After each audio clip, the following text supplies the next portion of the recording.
السلام علیکم معزز دوستو، آپ نے اکثر مشاہدہ کیا ہوگا کہ کوا پرندوں میں ایک ایسا پرندہ ہے جو ہمیشہ اور ہمہ وقت ڈرا ہوا رہتا ہے، لیکن ہم نے کبھی اس بارے میں سوچا ہی نہیں کہ یہ پرندہ ہر وقت ڈرا ہوا کیوں رہتا ہے اور آخر اس کی وجہ کیا ہے۔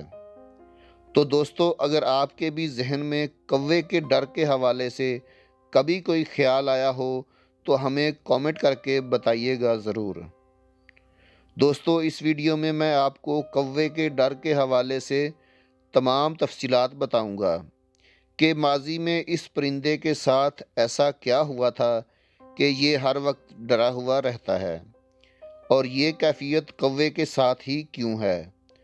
دوستو، کوے کی ہمیشہ ڈرے رہنے کی کیفیت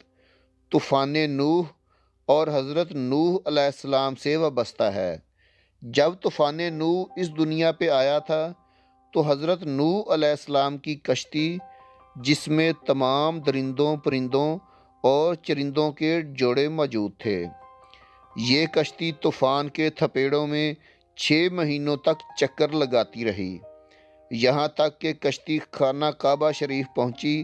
اور خانہ کعبہ کے گرد چکر لگا کے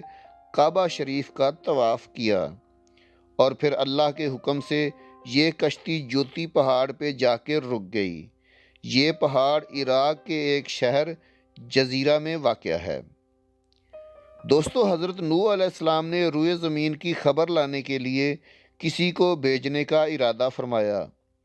تو سب سے پہلے مرغی نے اپنا ارادہ پیش کیا کہ میں روئے زمین کی خبر لاؤں گی۔ حضرت نوح علیہ السلام نے مرغی کو پکڑ کر اس کے بازوؤں پہ مہر لگا کے کہا کہ تو کبھی بھی لمبی اڑان نہیں اڑ سکے گی اور میری امت کو تجھ سے فائدہ ہوگا۔ اس کے بعد حضرت نوح علیہ السلام نے روئے زمین کی خبر لانے کے لیے کوے کو بھیجا۔ کوے نے حضرت نوح علیہ السلام کی کشتی سے اڑان بھری اور باہر جا کے ایک مردار دیکھ کر اس پہ گر پڑا اور واپس نہیں آیا، تو حضرت نوح علیہ السلام نے کوے پہ لعنت فرما دی اور اس کے لیے بد دعا فرمائی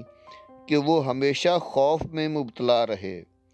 چنانچہ کوے کو حیل و حرم میں کہیں بھی پناہ نہیں ہے، اور یہی وجہ ہے کہ حضرت نوح علیہ السلام کی بد دعا کی وجہ سے کوا ہمیشہ ڈرا ہوا رہتا ہے۔ دوستو، یہ ویڈیو اگر آپ کو واقعی اچھی لگی ہے تو اس کو لائک کر کے چینل کو سبسکرائب ضرور کر لیجئے گا، تاکہ آنے والی انفارمیٹو ویڈیوز آپ کو ایسے ہی بر وقت مل سکیں۔ اللہ حافظ۔